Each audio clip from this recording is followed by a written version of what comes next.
is your favorite fearless hero?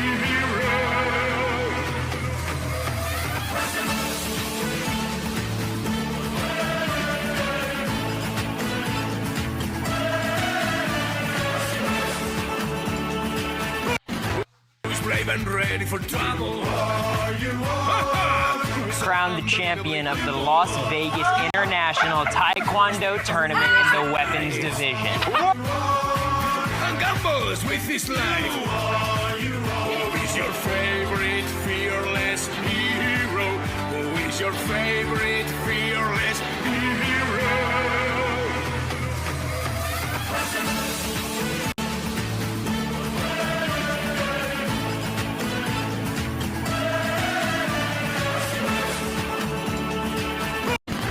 Who's brave and ready for trouble?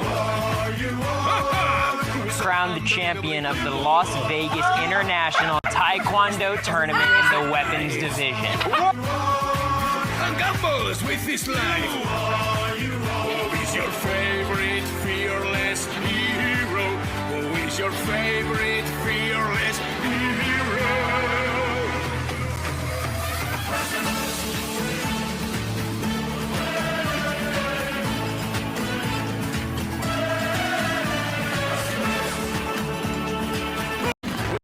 Brave and ready for trouble. Crowned the champion of the Las Vegas International Taekwondo Tournament in the weapons division. Gambos with his life. Who is your favorite fearless hero?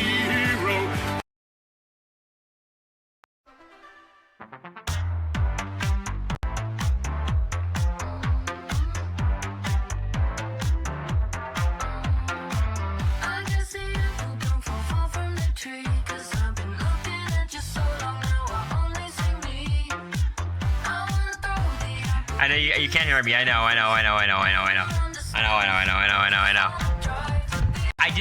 I'm not trying to like take Taryn's viewers. I just want to watch Taryn stream myself. You know what I mean? I'm not still muted.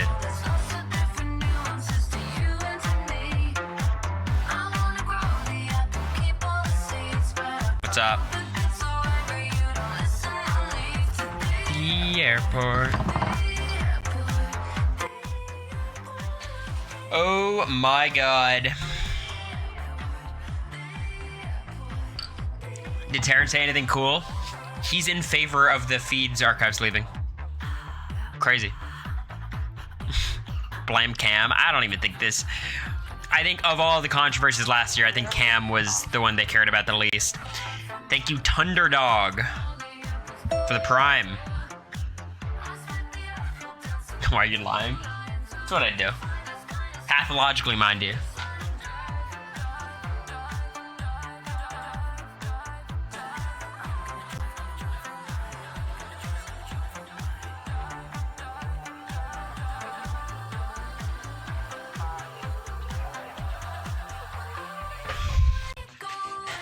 You understand, like, the ramifications of this live feed decision? It's like there'd be legitimate debates online of, did Luke say narwhal? it's a he said, she said at this point, you know?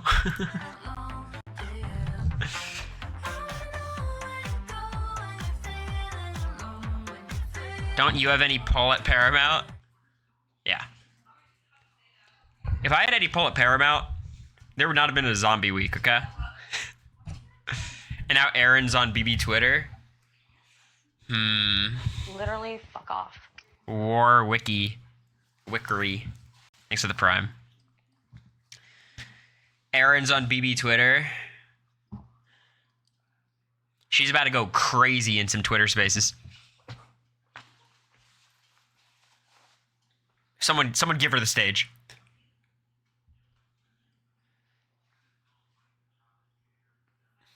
Everyone cancel your Paramount subscription to make a point. We can always resub later. Yeah, I mean, I get it. I think everyone wants to do something. I think the best thing you can do is just make a stink on social media. Try to get articles written. But, you know. It's tough. It's not easy.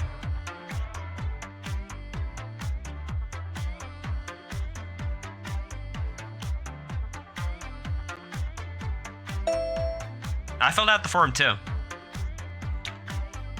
What do you look for in a man? Someone who can provide for me. A Cordell type.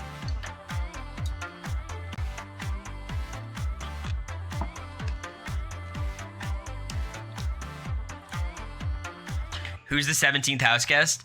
Do you guys want to hear my low-key theory about what's happening?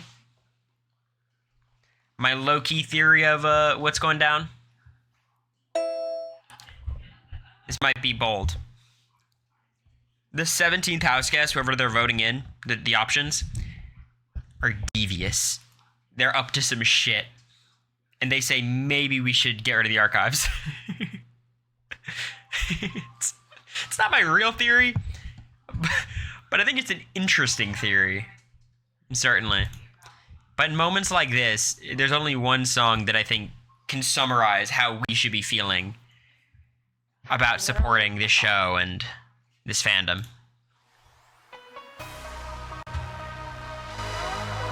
Thank you, Penhawks, for the prime.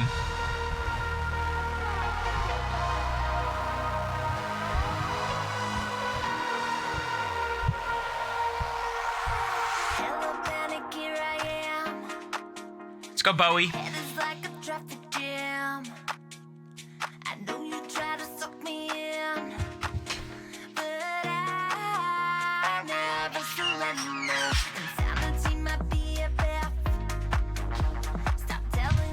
I'm going deaf.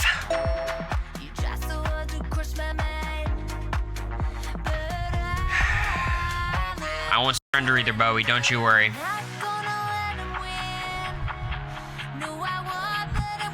I want to see Zach Rance play again so bad. Unfortunately, I think Zach is probably the last person who would ever be asked to be on the show. He literally might be the last person. What do you think about Luke getting kicked but not Jared after saying so many slurs? He said the R slur so many times. Look, I think there should be a no tolerance policy on any slur of any kind, but obviously given how those words are treated in, public spaces, I expected Luke to get expelled and Jared not to. You know what I mean? That's the reality of, it doesn't hold the same weight, let's be real. I mean, you're right, Frosty Banjo, but it should hold, enough weight to get someone kicked off a show. And the fact that it's normalized to the extent it doesn't is its own problem. He's also Suri's son. Abigail, I really don't think that mattered in this case.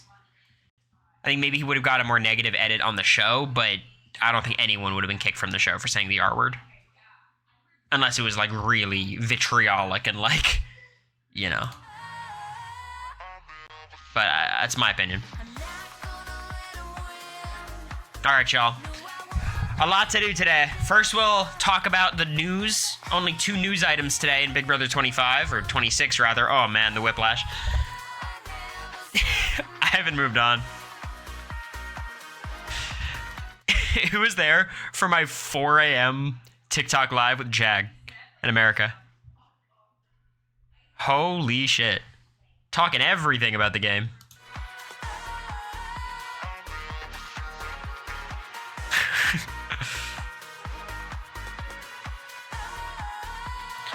Never surrender. Literally. All right, vocals. Puya with the gift. Puya's an asshole, by the way. I tweeted, I DM'd Puya, and I was like, yo, your mic quality's so good. What mic? He doesn't respond for a while. Understandable. Busy man. Gatekeeping.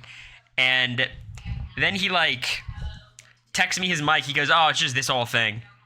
Basically implying, he's like, yeah, I just have a really good voice for it. He's like, oh, just the average mic. And I agree. He's got a very soothing voice. I would love a Puya bedtime story. All right. After the end of this song, we're going to get... After the song, we're going to get into the news. And there's a little bit of news today. If you guys didn't hear, appreciate you too, Puya. I'm looking forward to this season.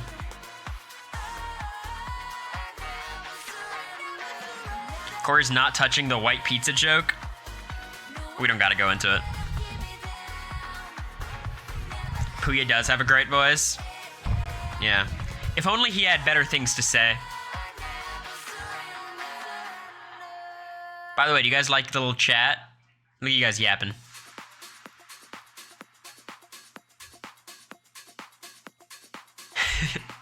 Yeah, shoutouts. Everyone follow Puya. If you like Big Brother content. Not many do it better. Alright, let's get into the news. Alright. Welcome to BBN. Big Brother Network. The green screen's on the way, by the way. I'll have it for tomorrow's stream. Very excited about that. So I'll be able to get it all fancied up. Welcome, everybody. Let's get right into the news. No. Not that cadence. Nope, not BBL either. Nope. BBN. Big Brother News, okay? And generally, when it comes to my Big Brother coverage, I want to treat it like CNN in the sense of center left. You know what I mean? Absolutely no progressiveness. And that, not because I want to do that, but because that's just the journalistic integrity that I must follow.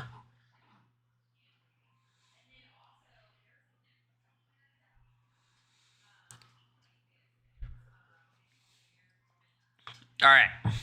Good. Can I throw away the green sheet in the garage? You can, actually. Yeah, you can. Actually, don't. Well, no, it's probably dirty. Yeah, throw it away. It's fine. CNN is far left, LOL. Oh, TJ. Oh, TJ. You might be in the wrong community here. Oh, boy. Do you vote? Not old enough yet. Soon, though. Soon. All right. The first news item, of course, the live feed archives and rewind feature is being removed from the Big Brother live feed viewer from Paramount Plus. You will no longer be able to zoom back to different points in the season to see what's going on, to see what you missed. If you had work, you can't go back and review conversations. There's a ton of really, really obvious downsides to this. Now, we could talk about this from two perspectives. The first one being the impact on us as live feed viewers, and second, the perspective of Paramount Plus and why this decision was likely made. So let's start with the more important part. What does this do to us? Well, obviously, for anyone who wants to watch the live feeds, losing this incredibly convenient feature is very problematic. It is damaging. And it's damaging in a couple of ways. Number one, not all of us can be terminally online. For Taryn, it's his job to cover the Big Brother live feeds.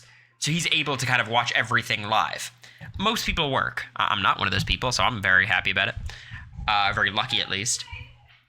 So if you're at work, you miss something, or you have to go to dinner one night and you miss a conversation, you simply can't go back and watch those conversations. That's problematic. Number two, even if you're Taryn, even if you're Cory, even if you're someone who's going to be locked in 24/7, what if two important conversations are happening at the same time?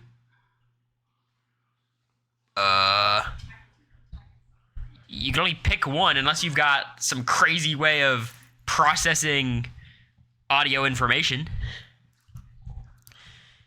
So that's a very, very concerning piece of this story. The live feed viewing experience is simply worse. Americory, thank you for the tier 1. I appreciate you. Pluto and TV. But again, like, you have to be able to multitask with your brain. It has been clarified that there is going to be a 2-minute rewind feature. I assume that functions in the same way you can, like, rewind live TV, on Pluto and on any streaming service, really. But it can only go 2 minutes back. So, like, if you miss, like, a sentence or something, you can go back and watch that, but that's not particularly helpful. Tom, thanks for the gift. I appreciate you. 2 minutes is better than nothing. Yeah, but don't, like, I don't want to get, like, Stockholm Syndrome and be, like, grateful for the 2 minutes. This is going to ruin the tour. What tour? So that's pretty brutal. There's obviously another danger when it comes to the community of live feeders, the lovingly referred to as Big Brother Twitter, BB Twitter. And there's a lot of claims, let's call them, that exist on BB Twitter. And often these claims are accompanied by clips, receipts, evidence of your claim. Gathering that evidence now is almost near impossible, which kind of empowers the I'm gonna make up bullshit contingent of Twitter, which I tweeted about. Brenna, thanks for the gift. Big AJ 96, I appreciate you as well. Never give Twitter the benefit of the doubt this season. You know how like do your own research is like a kind of right-wing dog whistle for I don't want to get vaccinated? This season, you guys actually have to do your own research. Because I actually kind of have to do it.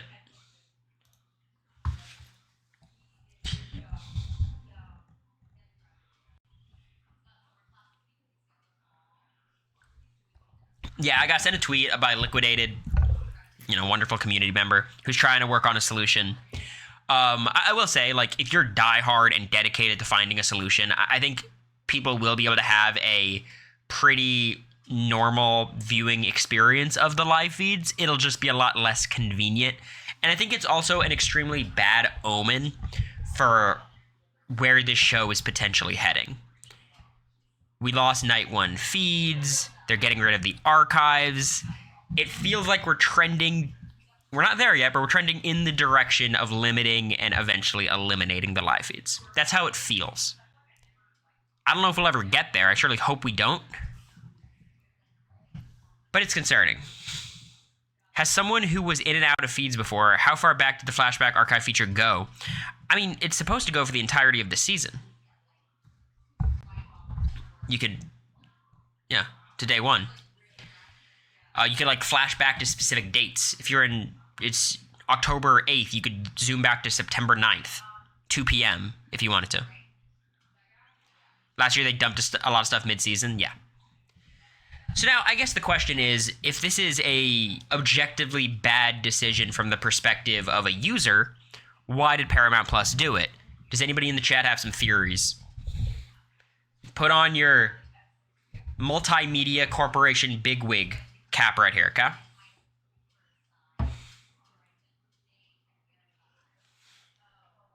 Money. I think money's a factor. I don't think it's the biggest factor.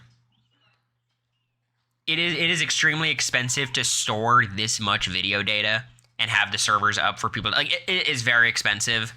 Paramount, I don't think this is a substantial number on their balance sheet.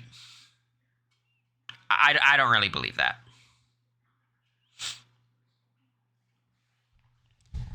That might be a convenient excuse. I believe the answer lies in accountability, which I think a lot of you guys agree with.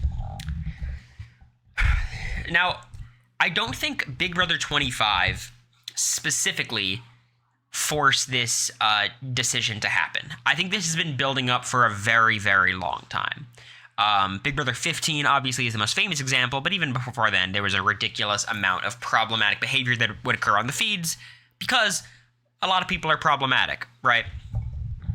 And there's certainly levels to this. I think BB15 was the most volatile, the most outright aggressive and offensive of any of these seasons. But this kind of stuff has been popping up. I mean, Big Brother 25, there was the Luke incident, there was some Cam stuff, Jared stuff, Matt stuff, and even more, right? Big Brother 24, there was all the treatment of Taylor. 23 was one of the only modern seasons that hasn't had ridiculous controversies. Even Big Brother 22, there was did Memphis say the N-word, and Christmas's treatment of Davon and Bailey, and like, it happens every year, and it is really inconvenient for Big Brother. It's inconvenient for CBS.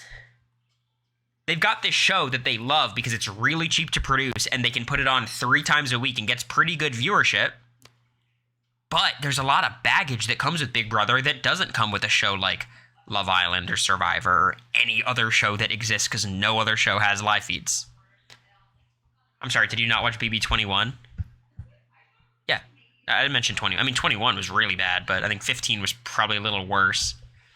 But I kind of modern Big Brother, like the new era, I feel like it's 23 on, maybe 22. Well, I appreciate that, TJ. I was just poking fun.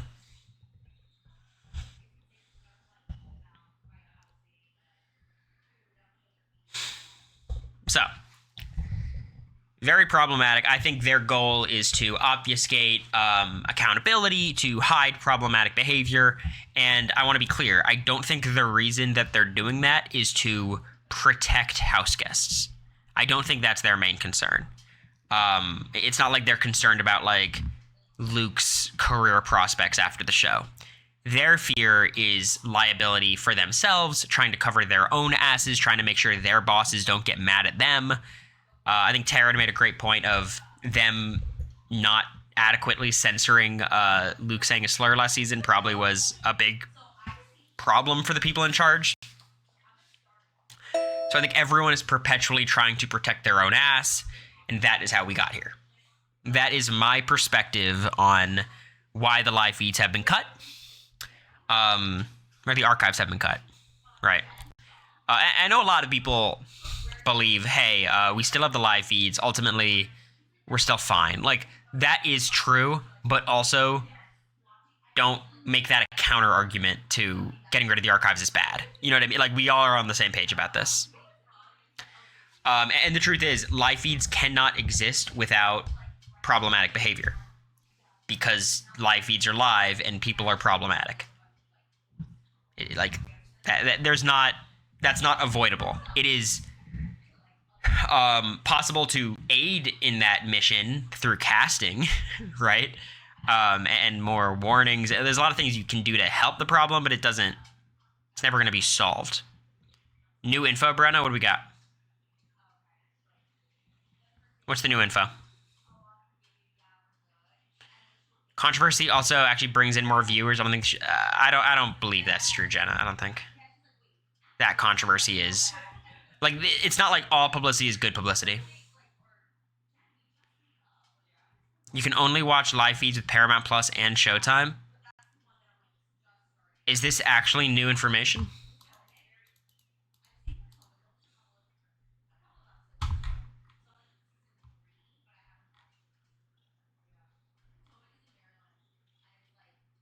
We knew this days ago. Okay. Not on the ad tier. Okay, sure. I mean, yeah. Very, very bad. I mean, there's a lot of things that would have happened. There would have been, like, debates of what did Luke actually say. And just to speak personally for a second, let me get rid of the Big Brother news overlay. Just so I could talk a little bit more real with you guys. The toughest time I had in the house was not when I was being backdoored, not being voted out, not on the block against America during Jared's HOH. It was that first week when Luke said the N-word, and then we read the envelope, and me and Heisem had a bit of a scuffle, and I went to the DR, and I was led to believe, or I was under the impression that I had done something wrong. And look, I'm not going to say I handled the situation flawlessly. Of course not. Could I have spoke to Jared more proactively? Yeah, of course. So I don't mean to make myself a hero. Also, to this day, I really do believe people overstate my impact on Luke's ejection. Because I think I had zero impact, and I think you guys overstate what I did. I simply notified the DR of something they already knew. But it was a very challenging time because I'm playing it back in my head and I'm like, what, did I do something wrong? Did Luke actually say the N-word? Like, am I I mean, obviously he did because he's ejected, but Heisem is confirming. Did I bring Heisem into this when he shouldn't have been? But being able to go back and watch the moment live and even seeing it in the, like, I feel a lot better. And I think people were able to get the truth of what happened, which in my case was obviously a good thing because I didn't do anything wrong. Let's be real. So that, like, losing the archives personally, like, I know the impact that can have for a specific player. Generally, there's two types of players. There's players who want the live feeds gone because they are going to say stupid shit on them and get in trouble, and people who want them to stay because they won't say that stupid shit. And I feel like I'm in that second category. Basically, in conclusion, when it comes to like my personal relationship with the archives, it's like, well, it gave me a lot of peace of mind and kind of validated how I felt the situation went down. Basically, I was looking for receipts and I found them, and now we can't do that. People that still blame you are idiots. Yeah, trust me, I'm on the same page as you. Back to the news. You are one of the best house guests. Sorry, don't get carried away. All right, is there anything else you all would like to discuss in regards to the archives being removed? Should we do a quick call to action? I think the best way of doing this is making a stink on social media. I think you can submit the forum, that's good. At the end of the day, those I think kind of go to the void. You can try canceling your subscriptions. I think that is not going to have much of an impact because, again, we're a lot louder than we are plentiful in numbers. I did film the podcast, yeah. It's going to be released tomorrow. Is a cast assessment.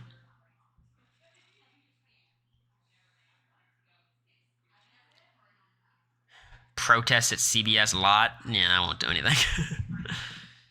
Make a stink on Instagram. Call Grodner herself. Okay. What incentive is there to subscribe to Paramount Plus when the archives were the main advantage over Pluto? I think Pluto has ads, so you probably want to avoid those.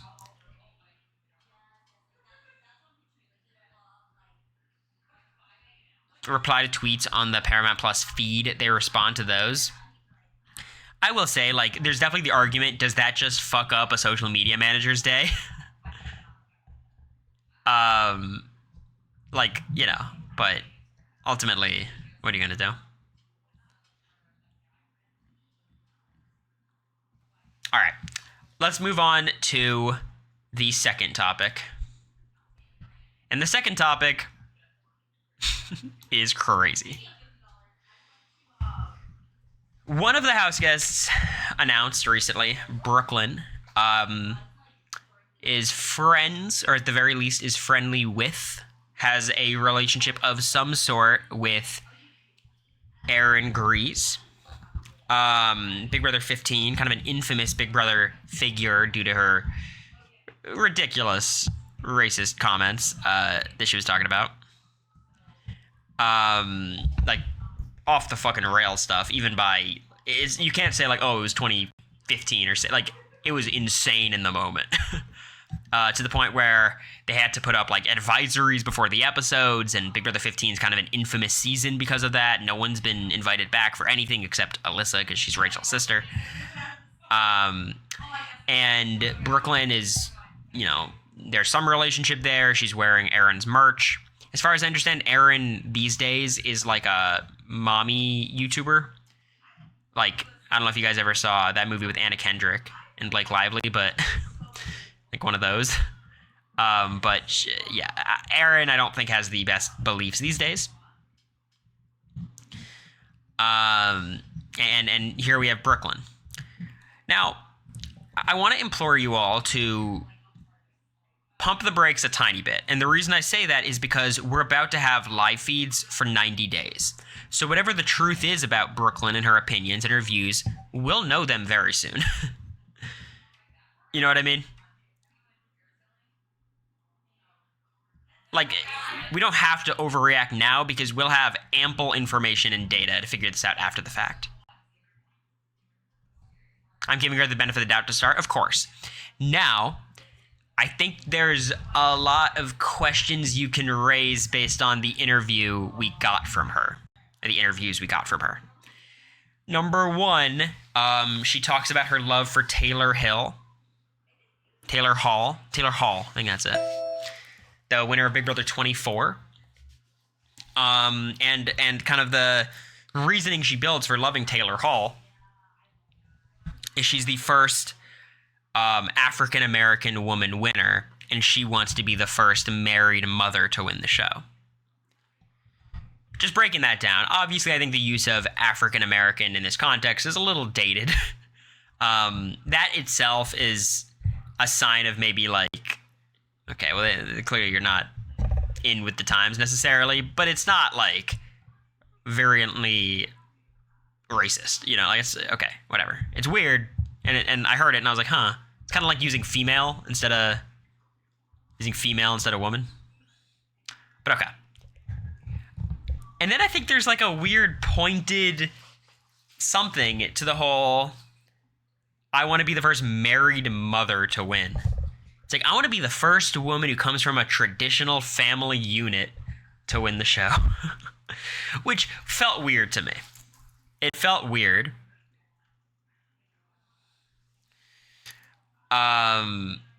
But, like, again, there's nothing bad about being proud of being a woman, proud of being a mom, proud of being married. Like, that's all chill. I'm with that.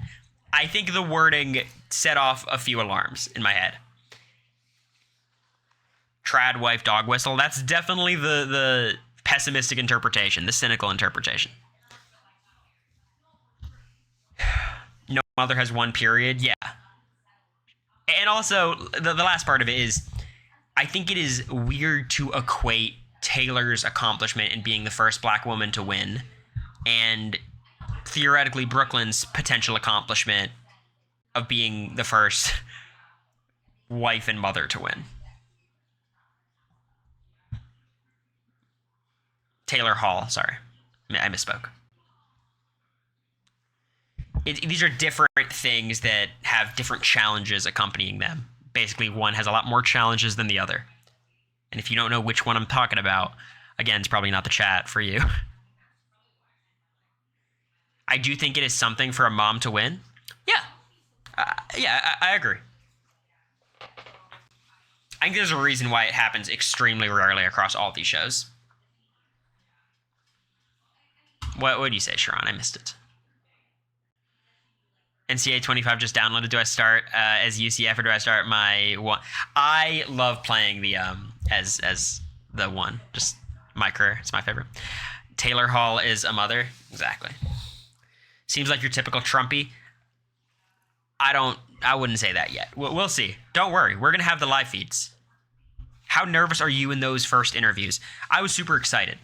I didn't know exactly what they were being used for. First of all, because I thought I was going to have like traditional press at the start, like interview by Mike Bloom, interview by Sharon, whoever else. But I was excited, so I was just in the DR, which is crazy. And some of those were used for the night one confessionals. I know I had one. I was pumped. I will say people lean into their casting strategy a lot in those DRs because that's what got them on the show, and there's nothing to ask them about like the game itself. I was disappointed with the questions being asked this time. Like, there's enough of the Julie Chen questions. You know what I mean?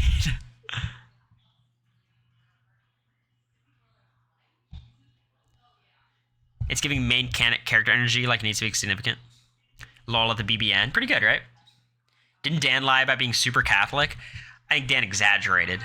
And he acted like a right-wing, like, insane person, basically. Saying the worst thing in the world would be Hillary Clinton winning the presidency. Did you film those so far ahead? I could tell you, actually, I think. Because I got my preseason notebook here. Let's see, when did we go?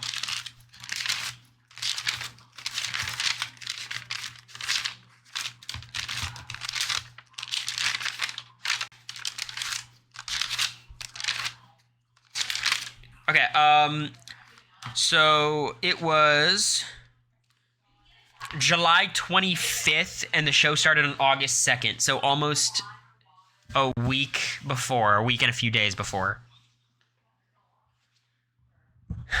So there's a little bit of time. All this to say, I hope Brooklyn's awesome and chill and normal. And this is all just, you know, preseason hoopla. That's what we all hope. And we'll see. You know what I mean?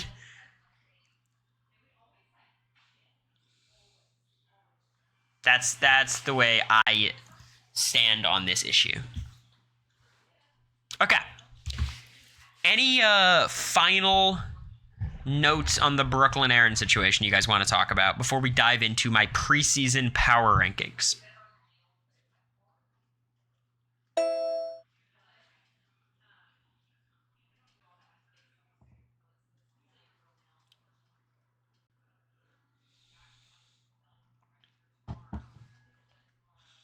Do you have 17th house guest theories? No, but I hope it's just they bring in 2 other house guests and they have people vote someone in, because that seems kind of interesting, actually. I would say if they brought in 2 returning players and had those returning players like campaign for votes, I think it would actually be very interesting. I would hate it because that means a returning player comes back and it would like artificially create a split house. But I think it would be an interesting week at least.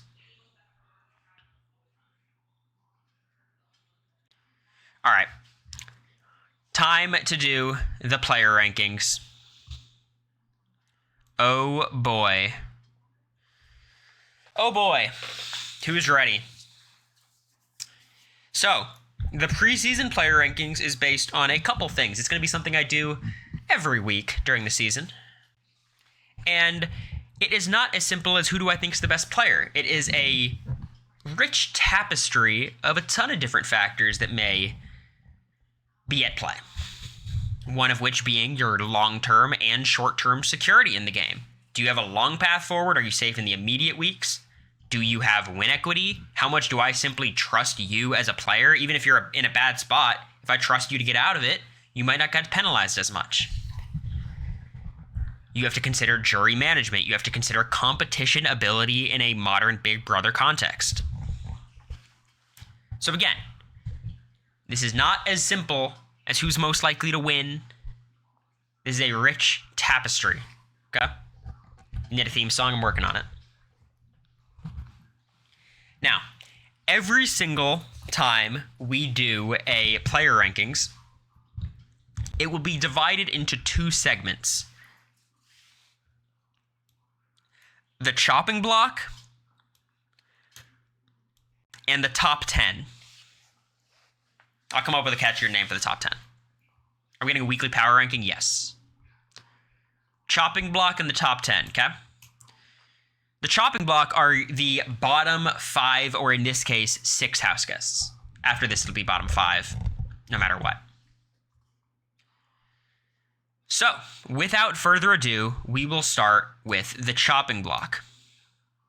Now, does anybody have a prediction of who I believe is number 16 of 16 on this cast? Let's try Sharon. Angela, Leah, Lisa, Kenny, Matt, Leah. Seems like a lot of people think Leah or Kenny. And you guys would be correct. Number 16, I have Kenny. So Kenny is the 50-year-old or 52-year-old undercover police officer. As you all know, let me pull up some pictures so we could be, fully locked into what we're talking about.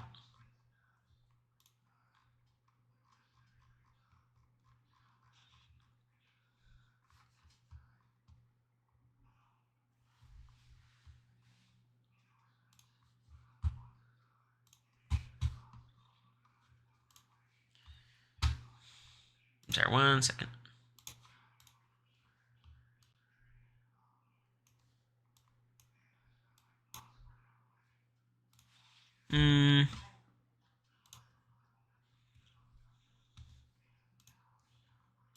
Okay.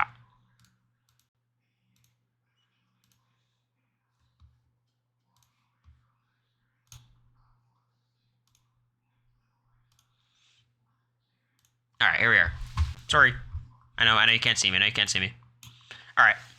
We're back. I have Kenny at number 16. And I have Kenny here for a lot of reasons, okay?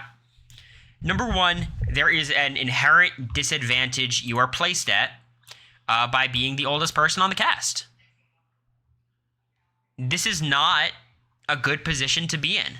Last season, it was a much more survivable position because there was a lot more people who you would consider old. And when I say old, I mean Big Brother standards. Last season, there was Felicia, who was 63, Suri, who is 53, Bowie, who is 45, Heisem was 45, Red was 37. Again, not old, but for Big Brother, they don't cast people like that all the time.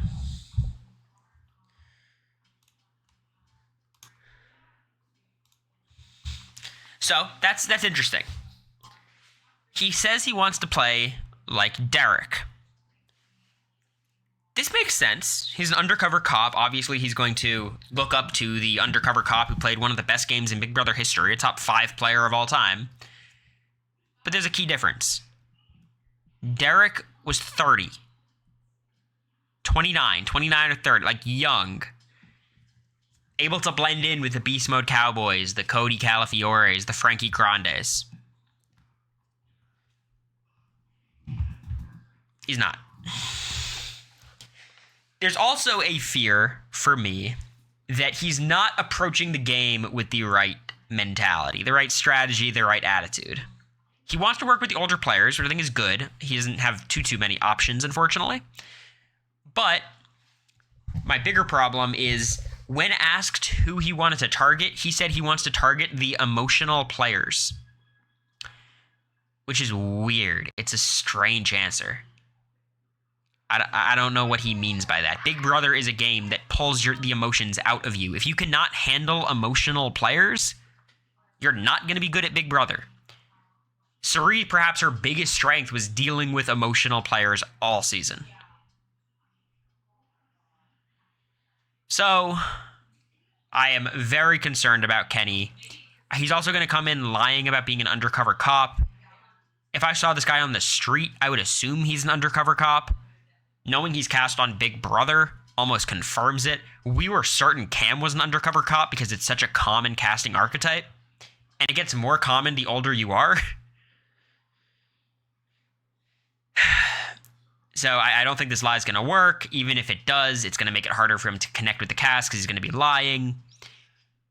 I don't think he's going to be a competition beast necessarily. I think he's going to have trouble bonding with some of the younger cast members, even though a lot of them talk about wanting to work with the older people. I feel like most of them mean,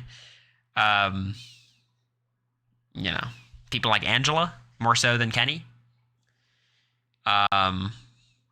So that's where I stand on it. He's also from Boston, which makes him seem even more like a cop. So that is my take on Kenny. Number 15, do we have predictions? I think Kenny at 16 was a pretty obvious one, not the toughest call. I see Cedric, Leah, Lisa, Chelsea, Matt, Leah, Cedric, Brooklyn, Matt, Leah, a lot of Leahs. And this one time, you guys are wrong. Because at number 15, I have Lisa. Now, the reason I have Lisa so low at number 15, I think she potentially has seen the least Big Brother of anyone on the cast. It's her or Leah, for sure. And while I think Leah is going to be able to pretty seamlessly just blend in with the popular clique, which I assume is going to form this season based on this cast, probably just coast for a few weeks before anything big comes up, I think Lisa's going to have a much more challenging time doing that. Number one, I think she has a much bigger, louder personality, which is why I think she's actually going to be pretty good casting despite so clearly being a recruit. But I do think she's almost destined to be an early boot. Obviously, part of her strategy is to, be in the kitchen and cook, and people are going to want to keep her. I will say, if you cook in the Big Brother house for everyone, you are very much appreciated. It is not going to help you stay in the house if people want you out. Absolutely not. That was never a consideration of keeping Felicia. She knows celebrities. Also, there's a question of how was her casting influenced by her ridiculous job? So I think that's another part of it. She is a very difficult player to read. When asked what player she wants to play like, she said, I don't want to play like anybody. I want to forge my own path, which sounds really cool. I think it's cover up for I don't know anyone. I think she might be confrontational. I hope she is. I think she might be a lot of fun. I do not think she's going to be very good at the game. I think she's in a tough spot because she's not going to blend in super well with the young, cool kids, and she's definitely not like an older person on the cast, so I don't know if she'll be able to find a home there. And even of the older people, I don't know if she'll vibe with them. Maybe she'll vibe with Kenny. But I think it's a tough landing spot for Lisa, and I don't have the most faith in her. So, I know Ned is rooting for her, though. Fellow chef. Chef's honor. Understandably. Now, this takes us to number 14. I think number 14 should be a pretty obvious one. Mike says it's gotta be Leah. Sleepy says Leah. Angela, Brooklyn. You don't think her cooking will help her? It won't hurt, but it's never going to be a deciding factor in anything. It's not, like, if it was the first season of Survivor, it would. We can't get rid of Richard. He catches us the fish. This is not how Big Brother works these days. Cedric, a lot of Cedrics. Joseph, Quinn. All right. Well, the answer, of course, is Leah. Now, Leah is an interesting player because she is like aggressively a recruit. She clearly has never seen the show before. When asked who her favorite player was, who she wanted to play like, she didn't so much as try to have an answer. She like admitted, I don't know. Leah's sister is a super fan. She said on Twitter that Leah has watched Big Brother. She's seen the show. Okay, that's good. I will say, her interviews do not imbue me with confidence that she understands the mechanisms of the game. Her sister said she watched BB. She's playing it up. Did you guys watch the same interviews I watched? User, thanks for the prime. Literally, fuck off. I will say, I think Leah is amazing casting. So far, it's been probably the most fun I've had watching any interviews. I think Leah seems great. Like, truly. I think she's like a good casting choice. But the reason she's a good casting choice, I think, are the same reason she might not be the best player. I don't think she seems like a player who has a ton of strategic agency, who's going to be playing extremely actively. I think she could get into a good, safe situation early game. She could be pretty well insulated if she's in this popular clique kind of alliance that I feel confident is going to develop just based on the people we have in the house. I don't know if she's interested in a showmance, but that could be very beneficial to her game because, of course, she's probably going to be even more insulated by that. There's the third place curse coming up as well. I don't think people would target her. Can she be an easy pawn? Potentially, but she seems pretty fit. Maybe she could win competitions, which would scare people off of that idea. She's giving me Blue vibes. I don't see that necessarily. I think she's more Bowie Jane than Blue. I think Leah's going to be a lot of fun. I just struggle to see a path where Leah could win the game based on what we've seen. Will she ever be able to win the respect of a jury? And I know it's silly to look that far, but like I view this as like a really real problem right now for Leah in a way that I don't think it applies to anybody else in the house. Everybody else, I think, oh, if they get to the end, they can get some votes. I don't know how Leah's getting them. But we've seen very little of Leah, so I am fully open, and I'd love to change this opinion. I'm rooting for Leah. But she is at number 14. And, we'll see if she can prove me wrong. Indie vibes, is that a good thing? All right. Number 13. Who's number 13? Cedric. Rabina. Cam. Rabina. Brooklyn. Cedric. Brooklyn. The answer is Cedric. Cedric seems like a lot of fun. Extremely animated. Like, absurdly animated. Like, TikTok, Gen Z Subway Surfers levels of animated. Let me go turn off my phone.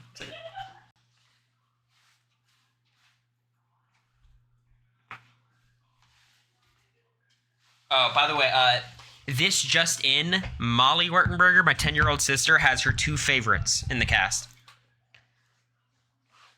2 favorites. Any predictions on that?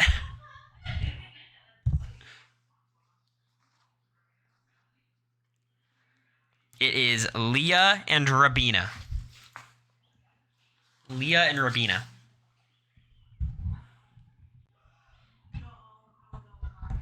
Last season, her favorite was Riley, so year before was Alyssa. So I think you could put the pieces together. Cedric has a ridiculous amount of energy. He is super, super fun. He is very clearly a recruit. I can tell you that. Also notably, and I feel like this is where I get to speak from personal experience, he is 21 years old, which is potentially a very problematic spot to enter the game at. I will say, though, Cedric doesn't give off the same 21-year-old vibes that a Cory Wurtenberger would. You know what I mean? There's a different kind of 21-year-old. He's already been a Marine, so he has a ton of life experience relative to someone at his age. I do worry about some of his interviews. He talks about honesty, but he also talks about being chaotic and starting drama. I don't know exactly how to read what's going on with Cedric. All I know is that by watching him give these interviews, it doesn't seem like he has like strategic mastermind potential. I don't know if I'm the only one who got those vibes. How can you be a former Marine at 21? Can you get out that quickly? There's extenuating circumstances. There's injury. There's honorable discharge. There's that's just how long your tour is. I mean, I don't know. But there's a ton of reasons why that could happen.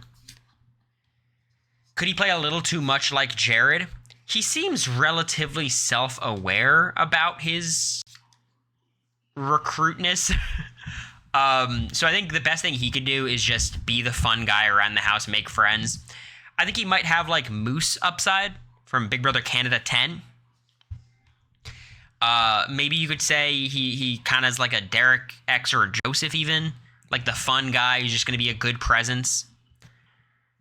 But I do struggle to see, like, how does he do if he wins HOH week 1? I'm very concerned about his ability. But I think there's more upside for Cedric than anyone we've talked about so far. And I think he's going to be fun to watch. Definitely going to be a goofy character. All right. With Cedric sorted, who is our number 12 house guest? Number 12.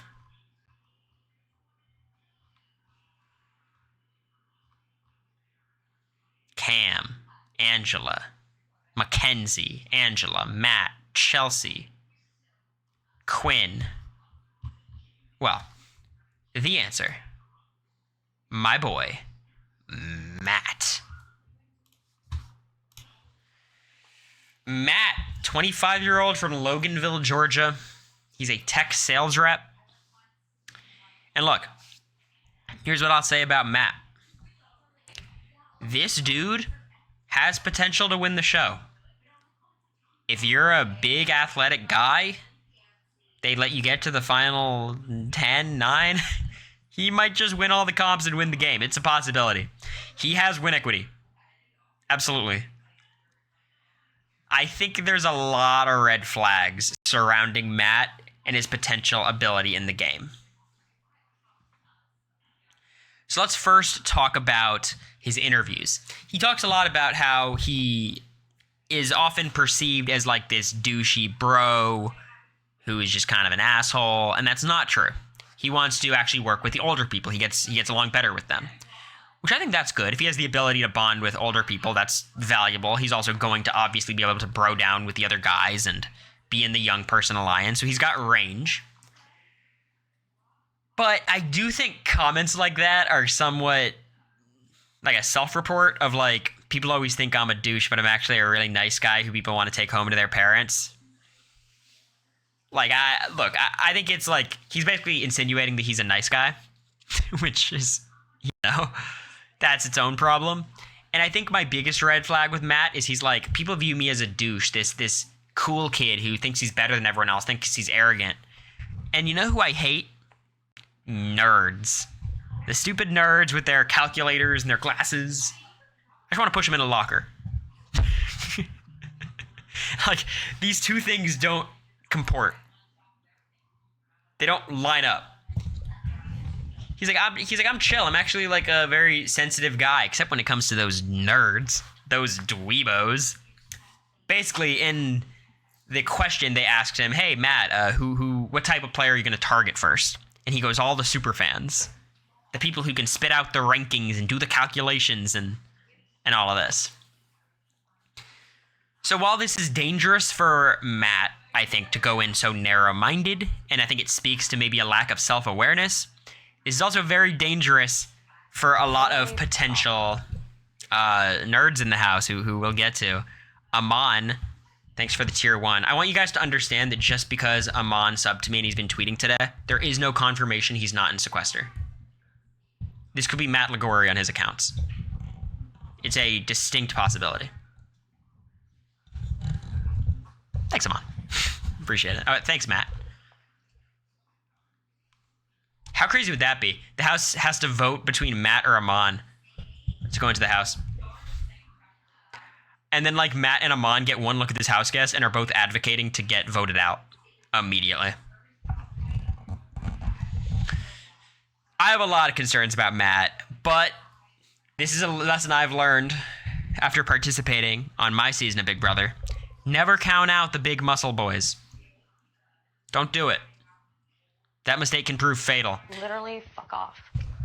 Taryn repeatedly rated Jag a 0 on the stock watch due to Jag's abysmal gameplay at points. But if you've got muscles, you've always got a 3 at least, in my mind, okay? So, that's how I feel about Matt. Thank you, Dr. Shrimp, for the prime. Appreciate you. Welcome back, Brent. Yeah, it does give a little bit of Brent. Mats on BB are not good. It depends on what you mean by good. All right. Well, we move on to number 11. And the number 11 spot is important because this marks the final player who is on the chopping block as opposed to the top 10. So you really don't want to be number 11. This is a pivot point, a kind of a brutal spot to end up.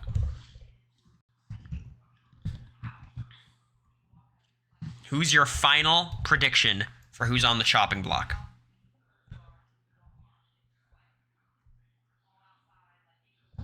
I see Chemo, I see Cam, I see Brooklyn, I see Angela, I see Mackenzie. Lots of predictions. And the answer I have selected, Rabina.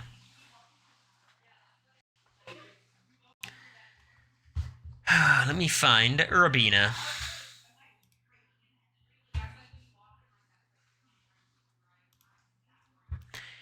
All right. Rabina is a ball of energy. 35 years old, from Los Angeles, an event bartender. A little bit ambiguous on whether Rabina is a recruit or applied. My instinct is probably a recruit. This Los Angeles bartender combination is wild. That is a hardcore, like, recruit calculation. I will say, you spelled her name wrong, did I? Oh, I put an H there for no reason.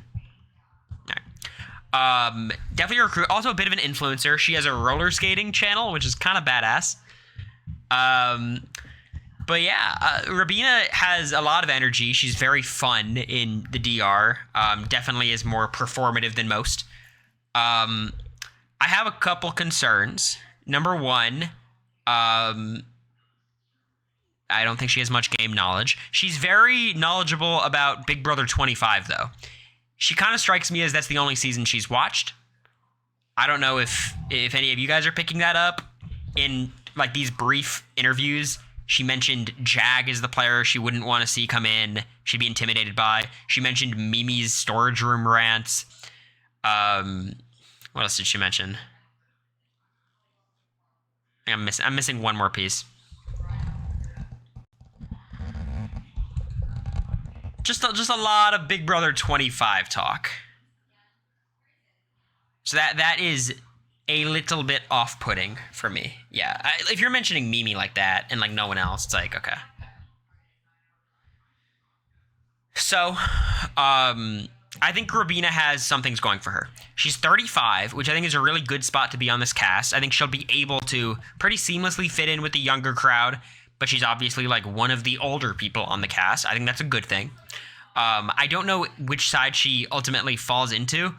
I will say, I am most confident that she, of any of the girls on the cast, will try to create the all-girls alliance. That's my prediction. She follows Matt, Klotz, and Cam. They were on the last season that she watched, only like on the that's okay. What do you guys think about Robina? Why am I wrong?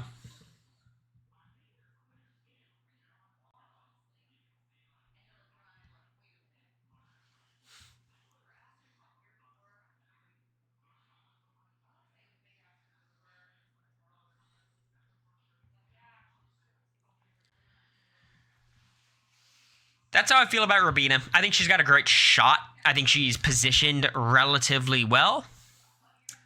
But I don't have faith in her game ability necessarily. Hopefully she's good at competition. She's clearly very athletic. But I don't know if the roller skating translates to like Big Brother competition ability. So we'll see. We'll see about Robina. The jury is out. Still out on this one. Okay. So that's the chopping block. These 6 players, I think there's a clear distinction between the bottom 3 and the top 3 here.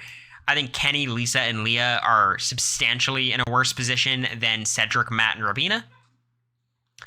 But I am very willing to have my mind changed on this fact.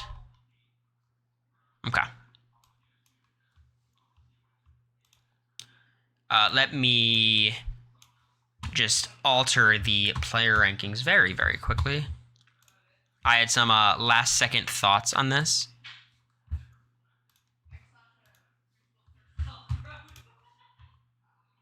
Okay.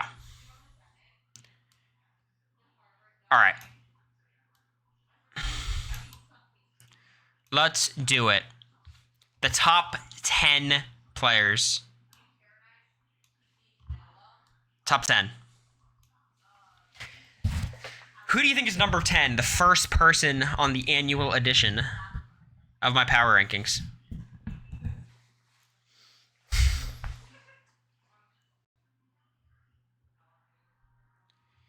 Brooklyn, Cam, Chemo, Angela, Cam, Angela, Chelsea, Mackenzie, Chelsea, Chemo. A lot of chemos. A lot of chemos. And the answer is Cam.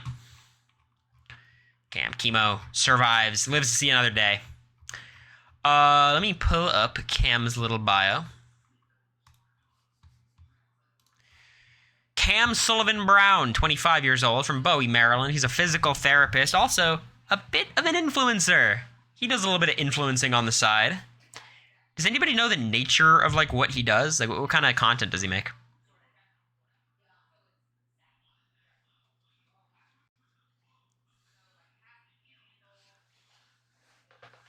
Music, vibes. Is he just like a good-looking dude who used to be an athlete and just kind of talks? Kind of like comedy skits? Okay, he's just like a content creator, generally. Okay, so here's my thoughts on Cam. I think Cam is very replacement level Big Brother casting in terms of how good of a player he's going to be. He definitely is not very familiar with the show. Definitely a recruit. But he's a fit, athletic dude. That is extremely important. Could be very, very helpful. I know he played college sports. I think he was a wide receiver at Penn State, and that's a power school. That's a real program. So that's good. He's very charismatic in his interviews. You kind of have to be on the show, but he stuck out, I think, compared to most people. Him and like Rabina, I think, were the most charismatic. Maybe Quinn as well. My fear is pretty simple with Cam. I do not know how much I trust his game acumen. He's not familiar with the show. It puts him at a distinct disadvantage compared to basically every other house guest who knows more than him. He also had some weird things he mentioned in the interview. He talked about wanting to work with the parents, which, on this cast, who are the parents? Obviously, there's Brooklyn. Is Lisa a parent? I don't think so. Is Angela a parent? Kenny, Angela, and Brooklyn. So he's got a couple options, but anyways, the reason why he wanted to work with the parents was what confused me more than anything else. He was like, I want to work with parents because parents are manipulative because they have to manipulate their kid to do something. And I'm like, damn. What the fuck did his parents do to him? like, I don't think my parents like manipulate me. I guess, like, you know, it depends how strongly you consider the word manipulative and manipulate. I'm a special ed teacher and I definitely manipulate kids, LMAO. That's a crazy thing to say in the chat. Lisa, that's crazy. That's a haunt for me. Haunt. I get what they're saying, though. Like, you kind of have to roundabout convince kids to feel a certain way, to do a certain thing. But I think Cam has all the skills he needs to be a very skilled Big Brother player. The lack of information, the lack of knowledge is my concern. I imagine he's going to end up in the young, cool kids clique, and it just depends on how he stacks up against the other players in that alliance. If he can be one of the stronger players, it's good. I would also say Cam is the exact kind of player I don't want to win the first HOH. I think it would be really disastrous for him. I think he's a player who has to learn the game as he goes on. Kind of like a Riley, kind of like a Blue. And winning that first HOH, I don't think he would be prepared to deal with that power in a productive way. And I use that same logic for a lot of people on this cast. I don't think it'd be good for Leah to win the first HOH. I don't think it'd be good for Lisa to win it.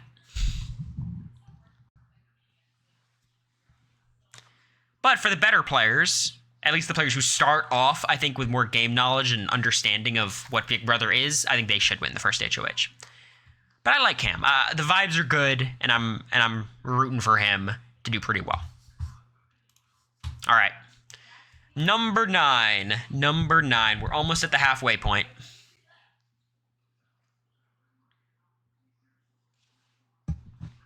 Chelsea, Angela. It's gotta be Brooklyn now, right? Chelsea, Chemo, Brooklyn. A lot of people think it's Brooklyn. Chemo, Chelsea, Chemo, okay. Well, number 9, some of you are right. I do have Chemo. When it comes to who's my favorite on the cast, Chemo is not number 9. He's much higher. I fucking love Chemo. Chemo is 35 years old, a native of Hawaii, and he's a mattress sales representative. Now, Chemo is hilarious. Very, very funny in the DR. I think he's super likable. People are going to like him immediately. No one's going to be suspicious of him either. I think you can figure out why he was cast to be on this silly show in 5 minutes of talking to him, right? It's very obvious. I also think he probably does have some strategic acumen, some game ability. He is by no means a super fan from what I've seen, but he's applied multiple times. He's watched the show for a long time. He kind of strikes me as like a Mimi or Felicia level of watching the show. Like, he's watched it for a long time, you know? I do have a couple of concerns. I think this house's makeup might not be ideal for Chemo. I'm a little bit concerned. I think there's a lot of bros, a lot of young women who might like end up in that popular alliance as well. And I don't see Chemo ending up in that spot, but he's also not like he's kind of similar to Brooklyn in the sense that they're both like in this like middle age group, but I think he's going to have a tougher time getting in with the young crowd than she will. A lot of God people, that's another factor. It's a pretty religious cast, it seems, which I think it goes without saying why that might be a little problematic for Chemo. But I do trust his game ability more than most. He knows the show, seems like a very smart guy. He's very charismatic, very charming. I'm concerned about where exactly he falls in this cast. So this, putting him here at 9 is kind of me trusting him to figure it out. And I'm certainly rooting for Chemo. Absolutely. Let's try to avoid a BB9 Team God alliance. Oh, yeah. It could happen. It really could. Anybody disagree with me? Anyone want to make the case for Chemo? Y'all underestimating the power of being a mattress salesman. America and I went to get a mattress when we first moved to Nashville. And, like, they were trying to sell us these, like, payment plans for, like, 40 weeks or 40 months. And it was, like, a $3,000 mattress. And we just ended up getting one for $200 out of a box at Walmart. And it was amazing. Like, it's kind of hard to sell high-end mattresses, I think. He might be overstimulating for people. Whoa! AZ Cubs fan. I haven't seen you in a minute. How are you? I bet you've been having a fun time. Little Santa Claus of the Big Brother content creation community, just dipping in and out, dropping some gifts. 10 subs. It's a lot, man. I appreciate you. Thanks, Cubs fan. Literally fuck off. You're going to get a lot of literally fuck offs for that. And you deserve them. Yeah, I'm chilling. I'm having a great time. It's been a great day. So, Literally fuck off. at number 8, or number 9, I have Chemo. Alright. I know you guys keep thinking it's Brooklyn. Do you think Brooklyn survives another ranking?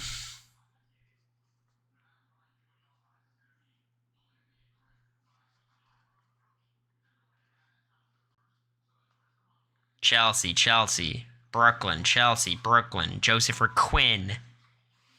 Chelsea, Joseph, Angela, Joseph. The answer is Brooklyn. It's finally Brooklyn's time. Let's find her.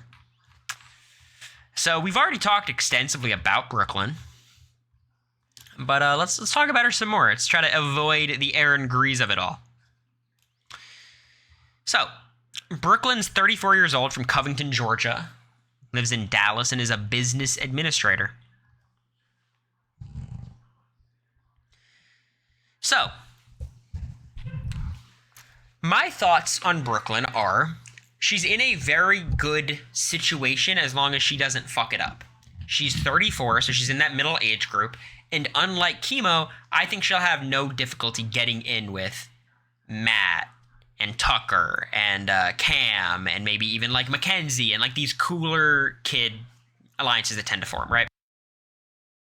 And you have to understand, so much of my analysis is based on a fictional alliance that I think will happen, but we're speculating. Like, what else am I supposed to do? I think if some of what BB Twitter is saying about her is accurate, she could definitely ostracize herself in the house, but considering it's a pretty religious cast, maybe she can get away with it. Might actually help her. Hope not. But I think she's situated very well on this cast. I think she has some interesting strategies as well. She wants to not only work with a showmance, but create a showmance that she can then work with, which I think is very ambitious. Ultimately, a showmance is going to pop up. They always do. And if that's her plan, I think she can execute it. And it's a very attractive prospect for the showmance, too. As a duo, it's kind of hard to find a third like that. Another thing I kind of appreciate about Brooklyn is I think she's relatively self-aware when it comes to her fandom. I think a lot of people like just watch the episodes and then would consider themselves a super fan because they've watched for 10 years. As far as I understand, Brooklyn, I don't know if she's a recruit or an applicant, but she certainly has watched Big Brother. She says, I'm a fan, but I'm not a super fan, which I think is a good acknowledgement that she knows that distinction. So she's not holding her Big Brother expertise to a high esteem. So, she should be able to, act accordingly. Ultimately, I don't have much of an idea about her ability. She said some smart things in regards to her strategic plans. I think she's well situated entering the house based on this cast. She seems physical enough to win competitions. I have no doubt that she's going to make a relatively deep run unless she makes an ass out of herself very early. I wish her showman's loving ass was on your season, though. She would have picked Matt and Riley, not me and America.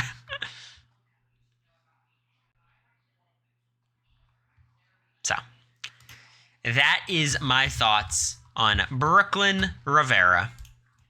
All right, number 7. Who is it? She'd be riding with Blue and Jared? Maybe. Chelsea, Joseph, Quinn, Chelsea, Quinn, Chelsea. A lot of Chelseas. And the answer is Chelsea. Nice work. Chelsea is a superfan times 2. She said she was a superfan twice in her interview, which we love superfans here. She's 27 years old. She's from Rancho Cucamonga, which America quickly pointed out is from where Buck Wild is from a Flavor of Love, so take from that what you will. She's a nonprofit director, and I think she seems pretty normal in these interviews. She doesn't seem like she's too crazy of a character. She seems pretty grounded. There's lots to discuss about her that we will at the end of this. But I think she's positioned pretty well. Again, she's 27, so if there's this younger clique that forms, I think she will be involved there. But I could see her getting along with people on the other side. Absolutely.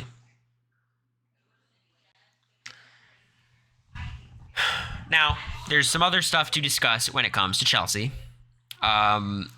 People are not a fan of a lot of her beliefs or theoretical beliefs or, what people are gleaning from her social media. Accusations of, Zionism. There's certainly a discussion of, she's very, very religious, and she's retweeting certain authors and whatnot. She follows Candace Owens. Again, Big Brother Twitter is Big Brother Twitter. We're going to jump to conclusions. I'm not saying we shouldn't. That's how it works, so whatever. But we're going to have 90 days to watch her on the live feeds, so the truth will reveal itself. So, again, I wouldn't jump the gun like that. It's going to happen. Following Candace Owens is crazy. It's not like following Trump. You know what I mean? Like people follow Trump because it's oh, you got to see what Trump tweets. No one just keeps tabs with Candace Owens. You know what I mean? That's crazy. So that does concern me quite a bit. I also am a little bit skeptical of her super fan status. And the reason for that is the way that she spoke about the show. It didn't strike me as a Joseph or a Quinn. Or a myself or America from last season. You know what I mean? It just didn't feel the same. Very prepped. It feels like maybe she's more of a Mimi and Cameron than a Cory and America in regards to her super fandom.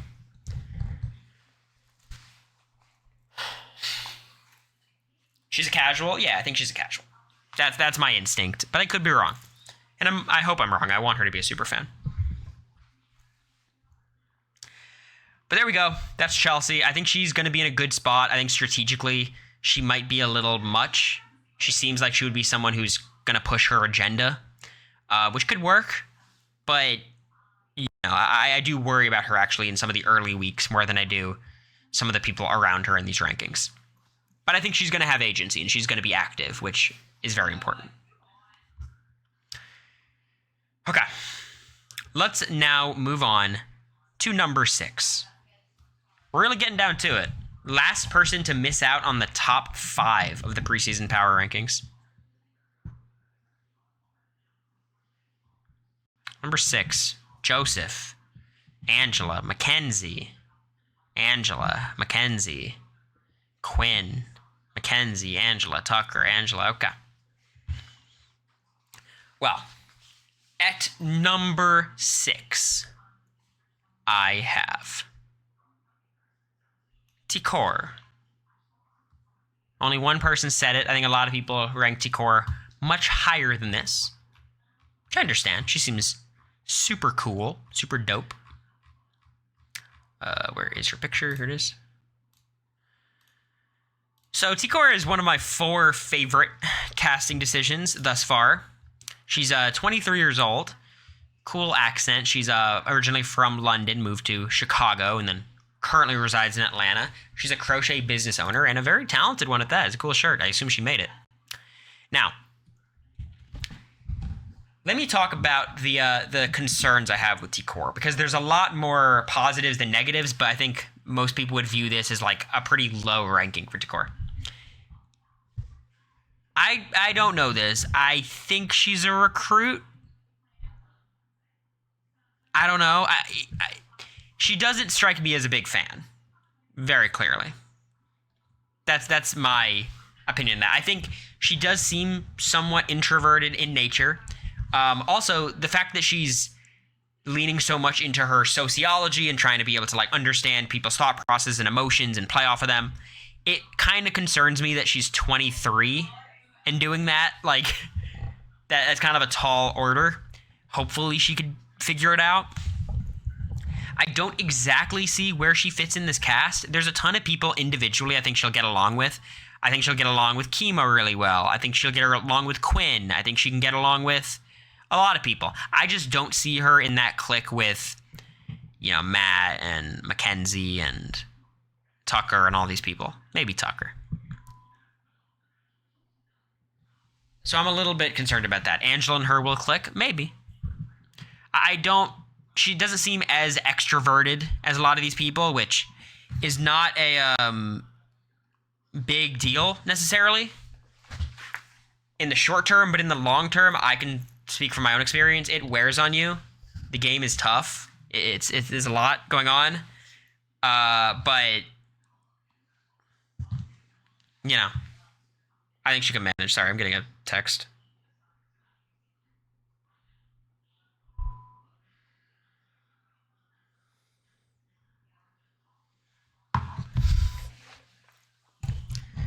But yeah, that's my opinion on Cory.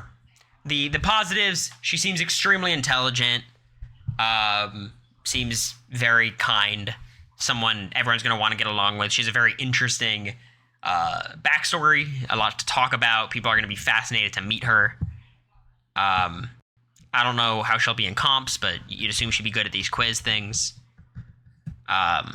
There's not much to dislike about Cory. I'm mostly concerned just like her landing spot. I think she has less like built-in allies. But we're all rooting for her. Hopefully she pulls something out. Now, it's time to go on to player rankings. Top five. All right. So again, the people remaining in the in this rating system vying for that number 1 spot. We have Angela. We have Joseph. We have Mackenzie. We have Quinn. And we have Tucker. All right. I see Mackenzie, Joseph, Tucker, Joseph, Angela. Well, for me, number 5 is Quinn. Let's talk about Quinn, because Quinn might be my favorite. It's Quinn or one other person. Quinn Martin, 25 years old, from Lawton, Oklahoma, currently resides in Omaha, Nebraska, and is a nurse recruiter. Here's what I like about Quinn. Ridiculously charismatic. Probably the best speaker on the cast, which makes sense. The person cast in the superfan nerd archetype very often is very dynamic and charismatic. Not to toot my own horn, because it's a very competitive spot to earn. And you kind of have to push back against a lot of the stereotypes of like, oh, you're a nerd, you're probably quiet, introverted, and all that thing. Quinn's also not a one-for-one copy of like Ian, Steve, or me. I think I was very similar to Ian and Steve in their minds, whereas I think Quinn, they're going for something different. The Emily flippin' hair, yeah, kind of. Quinn has a lot of strategy, ideas going in, going to do camera talks, you love to see that, is probably the most familiar with Big Brother, Twitter, and if anyone in the house knows about my Twitch streams, it's Quinn. Talks about the 4 kinds of players. There's snakes, rats, doves, and frogs. And the way I'm interpreting it is like, all right, snakes and rats is kind of intuitive. I think maybe doves are like coasters and frogs are floaters. Says he wants to play like Jason Guy, which is like the most classic superfan answer I've ever heard. But you know, it's a good answer for sure. I think Quinn has a bit of a difficult landing spot. I mean, Matt is directly gunning for the nerds, and I think Quinn's going to have a hard time convincing Matt that he's not that. I think he has a couple outs where it's impossible for me to play as anything other than a superfan, because why else would I be cast? Maybe Quinn can basically give off the idea that he was cast as a zany character, because he does have this really massive personality. But yeah, I think Quinn is set up relatively well. I could see certainly working with Cory, working with basically everyone. He's going to be a very flexible player. He knows the game extremely well and is very social, seems extroverted, is also an athlete. All the pieces are there. I am slightly concerned. Is he going to come on a little bit strong? I think kind of seems like a combination of myself and Izzy, which seems like a really fun character, but I don't know how effective that would be in the game. But that's just me.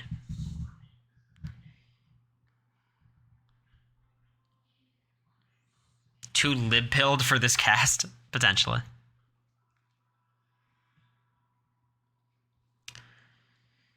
Okay. He's an athlete, though. Yeah, he's... I think, like, we'll see how much it manifests in the actual competitions. But I am concerned about him being like, if Matt wins the first HOH, he might just be the target. For 4th place, you guys have predicted that Angela will place 4th in my player rankings. Well, let's see if you guys are correct. No, you're not. Uh-oh.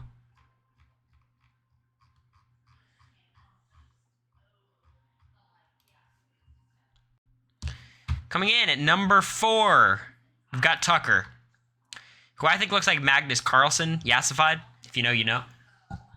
Kind of looks like James Franco a little bit. Sounds like him, at least. He's 30 years old, hometown Boston, lives in Brooklyn, marketing and sales exec, friend of Cody Calafiore, I guess. Tucker's an interesting one. 30 years old, very good age, can hang out with the older clique, the younger clique. I think he's probably likely to be brought into whatever Young Athletic Alliance forms. He kind of fits that mold. Very interesting personality. Feels very laid back, but also charismatic. A very strange cadence, but weirdly engaging. Kind of charming in a weird way. There's this one thing he kept latching onto that I thought was fucking weird. He kept talking about, like, I've been bullied, I've been the bully. And it's like, what? Why were you bullying people? So, you know, whatever. He clearly got over it. He knows the game. He's a fan, and I know that because he was talking about Big Brother 14, which is, I don't think, a season they're handing these people. He was talking about playing like Dan and Ian, talking about playing like Brett, which, again, it's not like these deep-cut names. I think they made them all watch BB20, it seems. But knows the game better than most, it seems. I have decent faith in his strategic acumen. I like how self-aware he is. He's not trying to play like Dan Giesling. He's trying to be more under the radar, like Ian. win some competitions. He talks about planting seeds, which is like a big, just buzzword when it comes to Big Brother interviews. But it's the right idea. I think he's going to default to laying back more than playing super aggressively, which I think for a player of his archetype is probably the right way to do it. He wants to just be brought into an alliance, play the middle a little bit, win competitions when he needs to. I could see him winning the game. I really want to like him too. I think his personality is fascinating. It's one of a kind. I like the way he speaks. I think he's going to be funny in DR. And I'm hoping he does well. I'm hoping he does well. But anyways, we move on to number 3. The only remaining house guests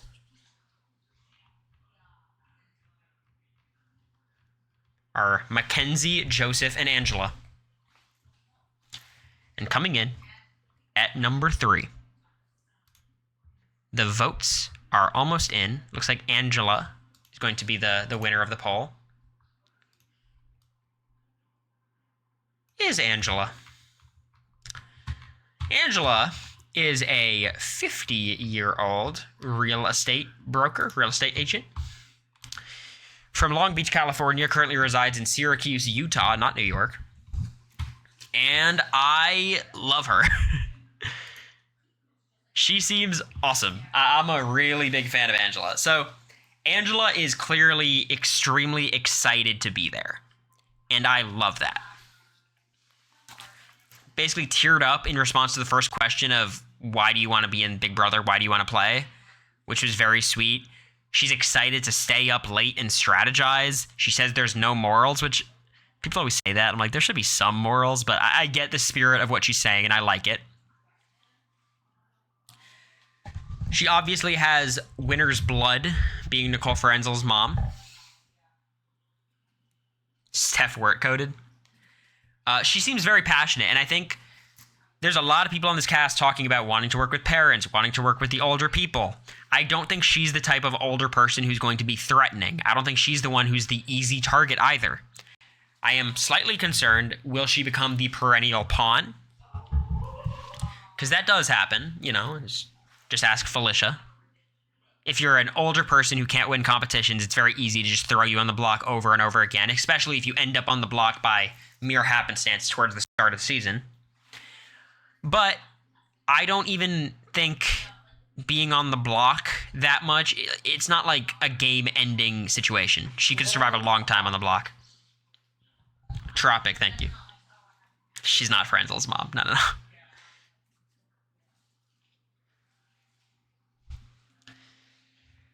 There's no way she's... Okay, so players such as Angela do have a problem, though.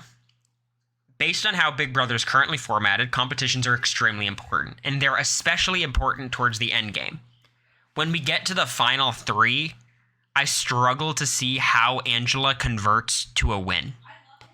If she's the best player left, she's probably going to be cut at the final 3 because you have to win part 1 or 2, which are both very physical. Part 2, if she has to get dragged to the end, she might get dragged to the end, but she won't win. So she kind of needs to end up in the final 2 or final 3 with 2 people who can beat her and then end up with one of them, and maybe it's a bitter jury, or potentially it's her and someone else who the person can't win against and they pick her. I just struggle to see the end game possibilities for Angela, and most of that is because of how inequitable competitions are towards the end of the game. But that is a very long-term problem. I don't think that should be our number 1 concern right now. Angela seems fun. She's gonna play hard. I think this cast, despite, obviously it's a lot of younger people, I think they'll be very open and excited to work with Angela, especially after seeing Felicia last year. I think this is going to be people are going to be enthusiastic to work with her. It is a dangerous position playing as the mother of the cast, because when you betray someone, and she's certainly willing to betray people, it hits differently. People view that as a much harsher betrayal than they would if someone like myself or Quinn betrays them, for example. Yeah, can she be the first married mother to win Big Brother? Be iconic. I will say, what people should have taken away from Big Brother 25 is you need to get rid of people like Angela unless you're planning on dragging her to the end. If comps are as inequitable this year as they were last year, Angela is a very important people to a lot of people's games and a dangerous person to others. But I'm rooting for her. I think she wants to be there really bad, and I think she's going to do a really good job. And I think she has a great shot of making it to the final three. It's just, at that point, I don't know her path.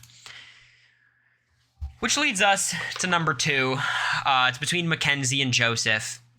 The poll, 64% say they think it's Mackenzie. And of course, they're right.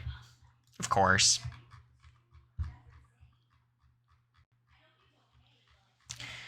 Mackenzie is a 22-year-old construction project manager from Houston. Kind of shocking. Construction manager, or project manager at 22 is very impressive. But Mackenzie, I think, was a Texas A&M student, which is a classic casting pool. Big Brother loves to draw from. I think that was Haley as well. She seems very laid back and chill. Didn't give too much in the interviews. And kind of in line with that chillness and relative laid backness, she said she wants to play like Casey, which I think is a very smart answer for her to give. It's not the answer we want to see, certainly. Like, it's, as viewers, that's not exciting, but I think that is the right game for her to play.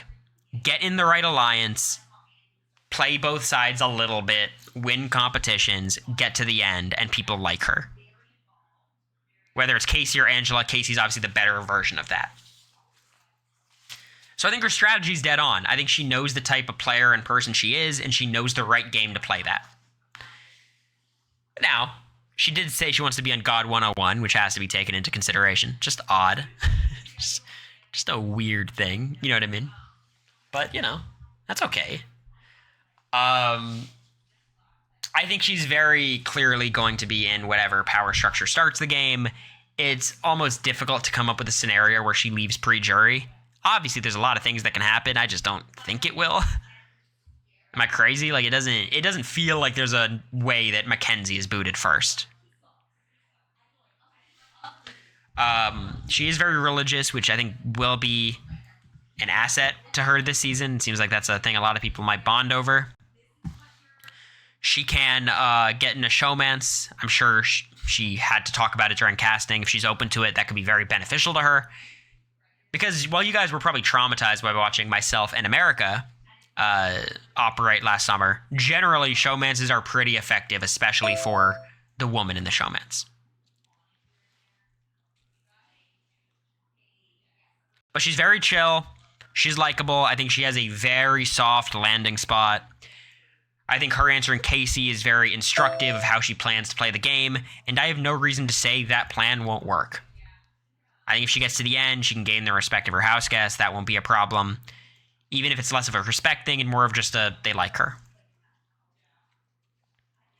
The religion stuff's interesting, but we'll see.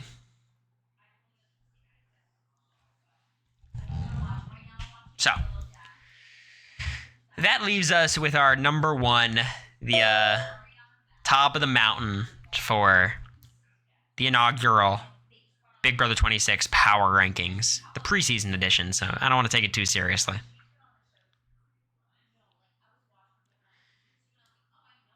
It varies. You weren't the only couple that wasn't successful. I'm not saying it's like a ticket to the end, but it is very helpful. They're back.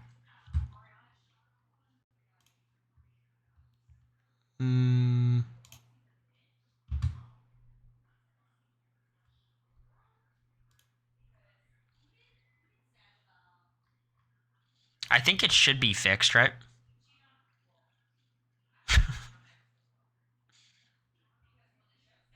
Shield mode's on. All right. See ya. Appreciate it, mods. Yeah, so, of course, number 1, who else would it be other than my man, Glenn Garcia? Woohoo! Joseph Rodriguez, he's 30 years old, he's from Tampa. He's a video store clerk. He's a super fan, and he's a real super fan. He strikes me as the type of guy who loves Big Brother and does not watch the edited episodes. Am I crazy about that?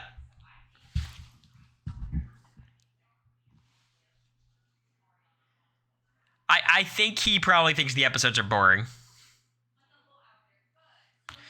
But he is clearly a super fan. Talks about being a reality TV sicko, a reality TV fanatic. And I think he's in an interesting position coming into the game. He's 30, a very good spot. I think he's kind of odd enough to work with some potential outsiders and normal's not the right word, but I think you guys know what I mean. Like, he might be able to bro down with the bros as well. Work with the younger people. In that way, I think he's very similar to Tucker. I just trust his game ability a lot more than I do Tucker. He's a fan. He understands how to play the game. His answer to who do you want to play like? He said Dan in season 10. It's probably the best winning game in Big Brother history. So he definitely knows his shit. He seems like a very fun guy. He's charismatic. Has a very interesting way of speaking and delivering his words. He's kind of monotone, but like a passionate monotone. It's super, super odd. But I do know he's very charismatic. He's got a lot of personality. That's very obvious from watching him. I do fear, my one fear is his personality going to be a little bit off-putting at the start of the season? I think that's a possibility. I think it might take people a minute to warm up to him.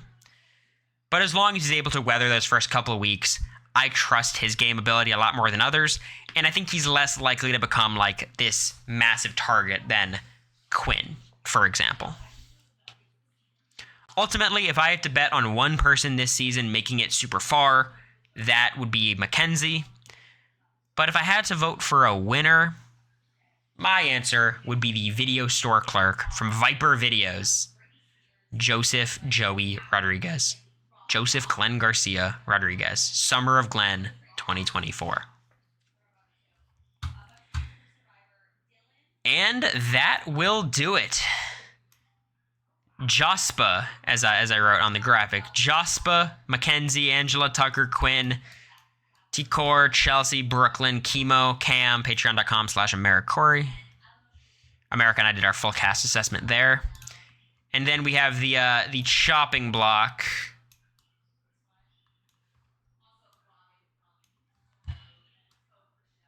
With Rabina at 11.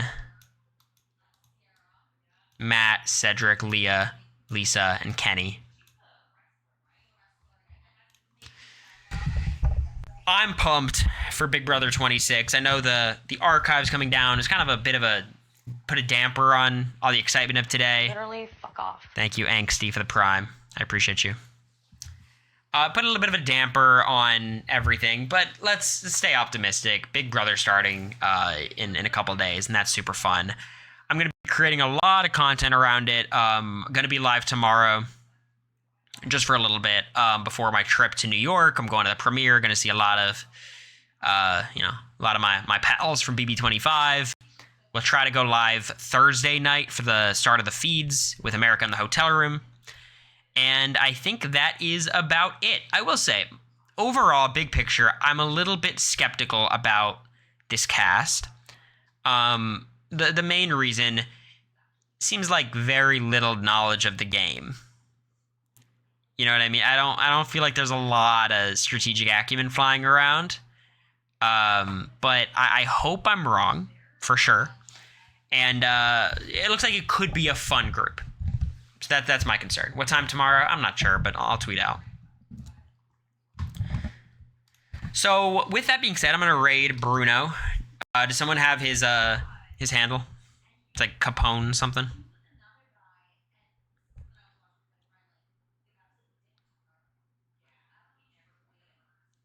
Capone Gaming. All right, this is send love to Bruno, 2-time Big Brother Canada player. I'm sure he's got some thoughts about this whole live feed situation.